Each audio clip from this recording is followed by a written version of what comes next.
నిజానికి Sunny Leone తెలుగులో నటిస్తోంది అంటే ఆ యాక్ట్కు అంత క్రేజ్ లేదనే చెప్పాలి. ఒకవేళ నిజంగానే ఉండుంటే కరెంట్ తీగ సినిమా సూపర్ డూపర్ హిట్ అయిపోయి తెలుగులో సన్నీ వెంటే చాలా మంది పరిగెత్తి ఉండేవారు. కానీ అంత సీన్ లేదు, అలా జరగలేదు.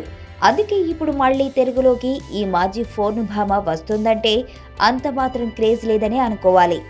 ఇకపోతే అమ్మడు బుర్రకథ అనే సినిమాలో ఒక ఐటెం సాంగ్ చేస్తున్నట్లు మనకు తెలిసిన విషయమే. ఇంతకీ ఈ పాత్రకు ఈవిడ ఎంత ఛార్జ్ చేసుంటుంది? అప్పట్లో కరెంటు తీగ టీం చెప్పిన వివరాల ప్రకారం సన్నీ సింపుల్గా 1 కోటి తీసుకుంది అన్నారు. కానీ తర్వాత కొందరు సన్నిహితులు మాట్లాడుతూ అబ్బే 40 లక్షలకే చేసిందండి బాబు అని చెప్పారు. ఇంతకీ వీటిలో ఏది నిజం? ఎంత తీసుకుంటే ఏంటిలే, ఆ డబ్బులు నిర్మాతకు రికవర్ అయితే చాలు. కాకపోతే నవీన్ చంద్ర హీరోగా వస్తున్న సినిమా కోసం 40-50 లక్షలు కుమ్మరించి సన్నీ లియోన్తో ఐటెం సాంగ్ చేయించడం అంటే ఎందుకు రిస్క్ అనిపించట్లేదు?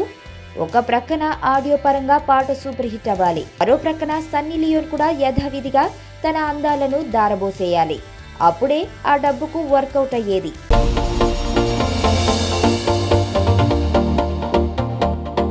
ఇక్కడున్న రంగులన్నీ నీలోనే ఉన్నాయి, నలుగురిలోకి వచ్చి చూడొచ్చు కదా. అబ్బాయిలకు కావాల్సింది ఒక హగ్, ఒక ముద్దు, అంతే. దానికోసం ఏవైనా చేసేస్తారు. చాలా చూసేసినట్టుంది. దూరం నుంచి చూడ్డం కంటే దగ్గర నుంచి చూడ్డం ఇంకా బాగుంటుందని వచ్చేసా. బాగున్నావు.